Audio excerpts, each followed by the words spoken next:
Assalamualaikum warahmatullahi wabarakatuh. Perkenalkan, nama saya Dwi Setiasih dengan NIM 246141034, Fakultas Adab dan Bahasa, Prodi Bahasa dan Sastra Arab, kelas BB, akan membahas sebuah materi tentang beberapa konflik yang berada di daerah Boyolali.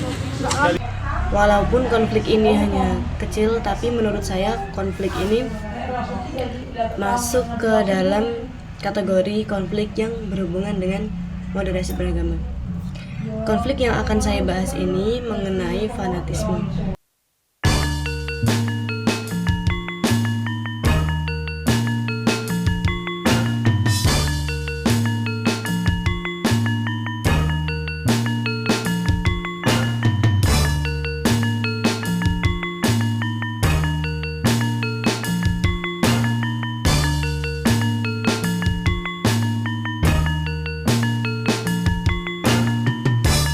Walaupun fanatisme ini tidak terlalu luas, terbiasa di daerah Boyolali, tapi masih ada di sebagian kecil daerah-daerah yang kecil, yang mana menurut saya daerah itu kurang pengetahuan dalam pengenalan keagamaan, dalam pengenalan lingkungan-lingkungan yang ternyata luas.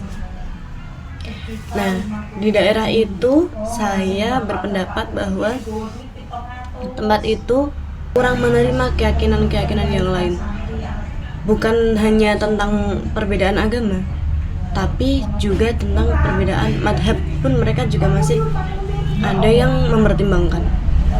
Ada yang terkadang ekstrim menghadapi keyakinan yang lain. Jadi dari suatu daerah itu fanatisme yang terjadi yaitu fanatisme keagamaan, yang mana mereka bisa menerima apa yang menurut mereka itu satu keyakinan, satu kepercayaan, dan menolak apa yang bertentangan dengan keyakinan mereka. Misalkan dalam daerah itu menganut agama Islam, sedangkan mereka menemui agama-agama yang lain, mereka bisa menolak agama itu, yang mana fanatisme itu tetap masih ada di dalam daerah itu. Hal ini disebabkan karena kurangnya moderasi beragama yang diajarkan dalam daerah tersebut. Mungkin juga belum terbiasa dan kurangnya ilmu pengetahuan. Dari fanatisme yang telah terjadi di daerah kecil, di daerah Boyolali, saya menyimpulkan yang mana pengajaran tentang moderasi keberagamaan itu sangat penting diajarkan untuk daerah-daerah yang kecil. Karena fanatisme itu dapat memicu bibit-bibit radikalisme, sehingga pengetahuan tentang moderasi keberagamaan itu akan amat penting terhadap mereka, yang mana moderasi keberagamaan itu bersangkutan dengan keadilan, kebersamaan, dan lain-lain, sehingga memicu jadinya ketidakselarasan, ketidaknyamanan terhadap kepercayaan lain ketika himpunan itu mulai merata, mulai merajalela. Dan alhamdulillahnya hal itu hanya terjadi di beberapa daerah kecil saja.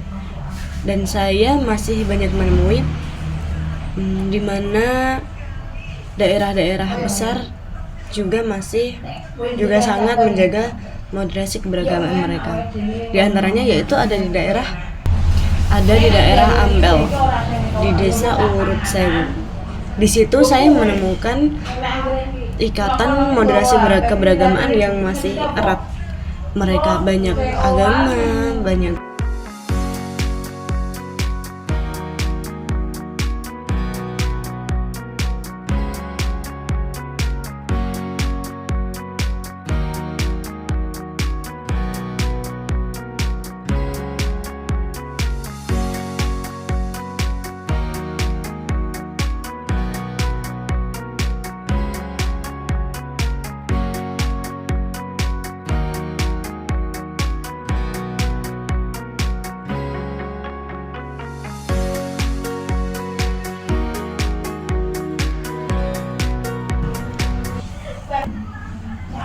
Meskipun di sana berbeda-beda akan agama dan juga adat-adatnya, namun mereka masih dapat menjaga perdamaian, mereka masih dapat menjaga kekeluargaan mereka.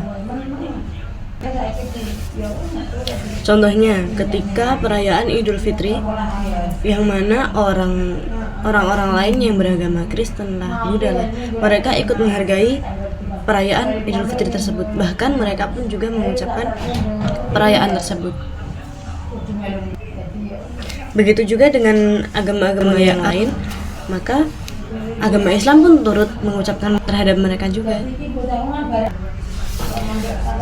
Jadi teman-teman, kesimpulan yang dapat saya simpulkan dari satu konflik yang saya bahas ini adalah yang mana fanatisme itu dapat terjadi di suatu daerah yang mungkin mereka hanya percaya terhadap ruang lingkup mereka saja. Karena fanatisme itu merupakan suatu sikap yang mana menolak kepercayaan atau keyakinan yang lain.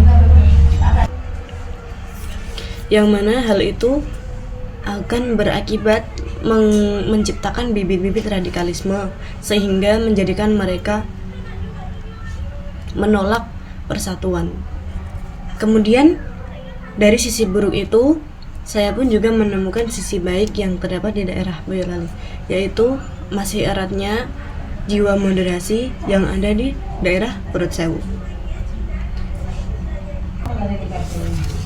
Mungkin cukup sekian video tugas yang saya paparkan, materi yang saya paparkan. Semoga dapat menjadi informasi tambahan bagi teman-teman, dan semoga kita semua dapat diberikan pemahaman.